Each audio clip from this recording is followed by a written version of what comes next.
12 months, particularly in households without a mortgage.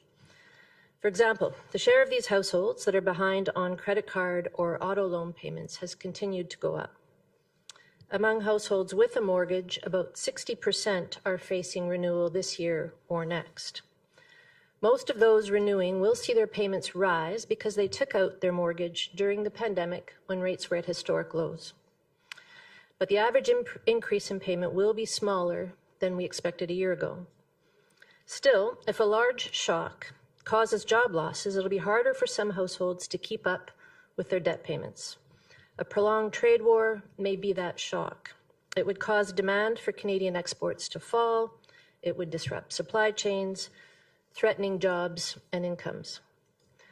Workers in trade-dependent industries could find it particularly difficult to continue managing their debt. A prolonged trade war would also matter for businesses. Most Canadian businesses have managed to adjust to past interest rate increases, and the surge in small business insolvencies last year proved to be temporary. But businesses in trade-related sectors, especially those with high debt, low profitability or cash reserves, could also fall behind on debt payments.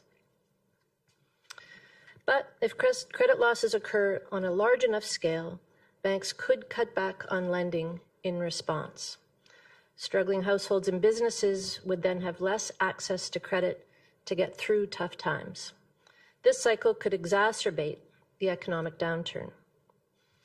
In the non-bank financial sector, the growing presence of hedge funds in the market for Government of Canada bonds raises some concerns. Government bond markets are the foundation of the financial system, and they need to function smoothly for all other markets to work well.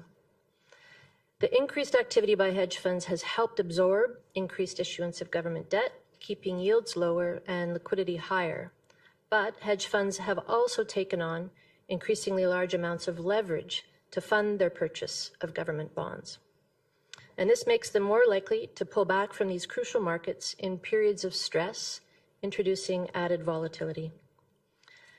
The recent gyrations in the U.S. Treasury market clearly illustrated this risk.